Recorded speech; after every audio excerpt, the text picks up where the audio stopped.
Hello everyone, and thank you for joining me in this new episode of Star Trek The Original Series.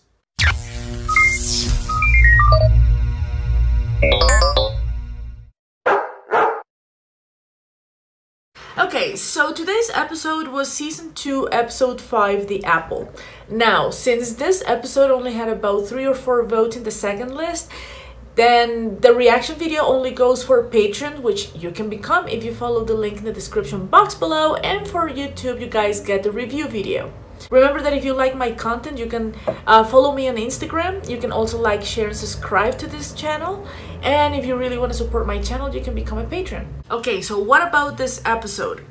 All in all, I did enjoy the episode, okay? It's kind of funny. It has the funny elements. For example, Chekhov doing all these jokes like the Garden of Eden being just outside of Moscow, and, you know, things like, oh, if you want to worry about me.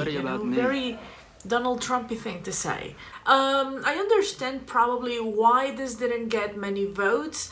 Probably because it doesn't really have that much action, although the action I got to see was actually worth watching. The fighting, like Martha actually kicking ass and Chekhov also using karate and all of that was actually kind of cool. It wasn't subtle at all about what the apple was. Okay, we start with this paradise. Everything looks perfect, the temperature is fine, there seems to be nothing wrong until one of the red shirts die by some sort of darts coming out of a flower, which kind of makes me wonder if these people are basically immortal because they do not decay, they have nothing to worry about except for some flowers that shoot poisonous darts? Or was it something that Val put there? I don't know. If these people live in this absolutely zero contaminated place, you know, the mere presence of an alien form is just a huge threat for these people. Like, you can get a disease. The second thing that it's not so subtle is the name Val. In the Bible we do see the name Baal, but it's just not playing for the same team in this case, but whatever. So we get the second reference in a biblical mainframe, I would say. So, since this is a story that we already know, we have the second or the parallel story, which is what Scotty is dealing with in the ship. He first wanted to be part of this landing party, but in the end he had to be the one taking all responsibility for whatever happened to the ship, or he might be fired. So from what it seems to be just a mild discrepancy in the readings, it ended up being a much more dangerous thing, which was this thing with the antimatter pods, and now the transporter couldn't beam them back up, and then the planet pulling this force, forcing the ship into the planet. And in order to fight back this pull force, the ship has to use basically every single resource to pull back. So we already lost a red shirt by some plant that I have no idea why it's there. You know, the plant is there just to make you see that things are serious. People die. We have this new character, this yeoman, Martha. I have to say she's beautiful, and I like her character because in this case she was not the damsel in distress. She can fight, but she has feelings for Chekhov, and Chekhov on the other hand, he's very funny. I was laughing out loud when he said that the Garden of Eden was just outside Moscow, and, you know, being all this Mother Russia thing. I loved it. So after a few minutes we discover that there is this very primitive tribe that lives on this planet, and this tribe, well, the residents of this tribe, first of all, have no children or replacements, as they call them, as they have no need for them, and they live in perfect conditions in which they don't decay, they don't die, they don't age. They stay perfect forever. And it's kind of suspicious considering what a terrible tan they got. This is one guy with antenna that we don't understand how they function, how they are attached to his head or anything. We just know that Val provided them, and he's the only person that can communicate directly with Val. In the end, the apple is love. We see Chekhov and Martha having this very nice and intimate moment, and the residents see them and start wondering and questioning their existence, what they like, what feels good, and what is pleasant. But these actions are forbidden, and once the leader finds out that this is happening, he decides to go and kill the humans. So this is the first step into their humanization. And when the tribe tries to attack the landing party, we get real kick-ass action. Man, that was awesome. And finally, as Kirk kind of predicted, Val was kind of weakened right before feeding time. And after this pullback that the Enterprise performed, even though we didn't gain that much, was enough to weaken Val. And after shooting phasers, I don't know where they got the energy from, but they shot them, and that's how they killed Val? I don't know what happened there. And this is probably one of the things that kind of bothered me from this episode. We don't really get to see Val. Now, Val is supposed to be the villain, but it's also the figure of God for this tribe.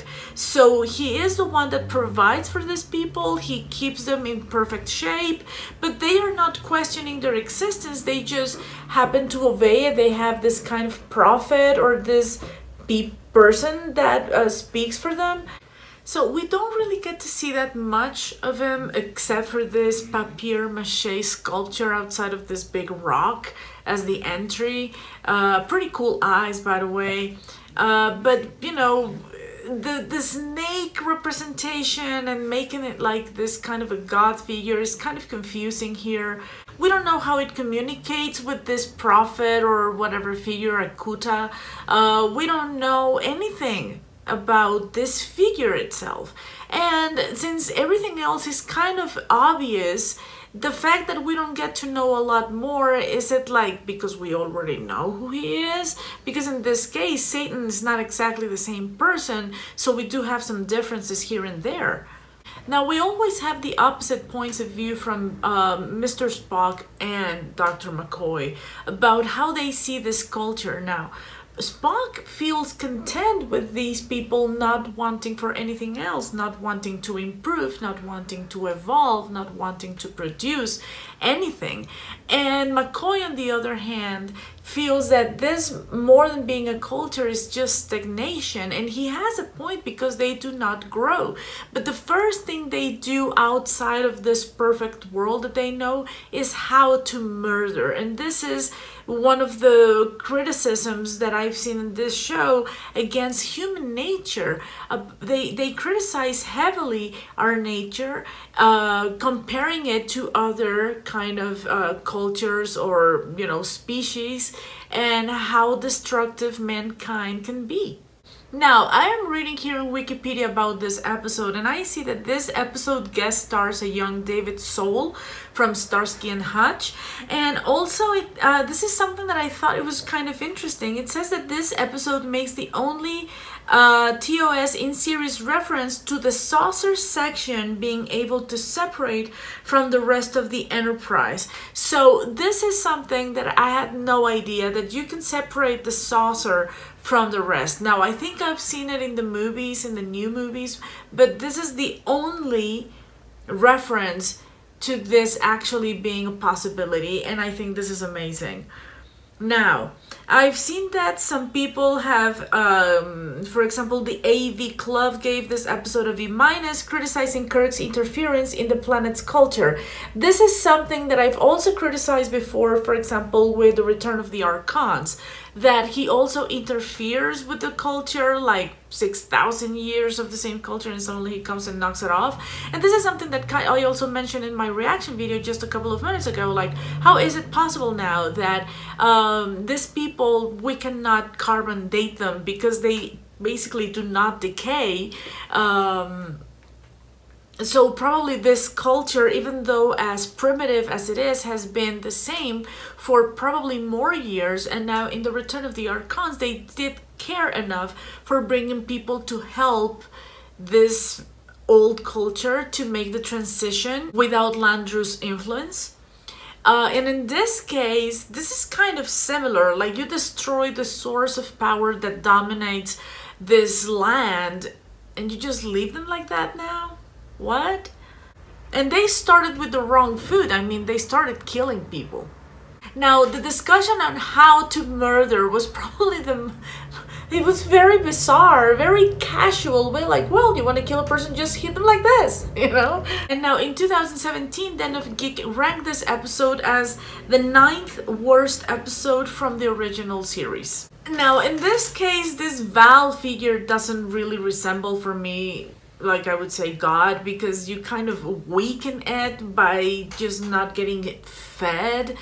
Now, there was this amazing part, like this prop rock that happens to be very unstable, and it explodes if you just threw it away. I thought this was going to be like another point that was going to be used in the future, probably as a weapon or something, but no, we didn't get to see it again. Only to kill another red shirt, and that was it. And if you wanted to weaken probably a force field, couldn't you just throw rocks at it? I mean, they are so unstable, and they generate a lot of power, by the way. I would have tried that. But anyway, it's not my planet to worry about, so, you know, Val, if he ever resuscitates at the 3rd day, probably he'll have some more people to convince again. But let's not forget, the real winners of this episode are the tribes people. They're gonna like crazy and have children or replacement and having to feed more people and start overpopulating and finishing their resources and making everything like humans do. Anyway, thank you for joining me in this episode of Star Trek The Original Series. I'll see you in the next one, which will be the Doomsday Machine. By the way, we are only this close to reach the 1,000 subscribers. I hope by the next episode we will be celebrating, let's hope. So you guys take care. Thank you for joining me in this episode. I'll see you in the next one. God bless and bye-bye.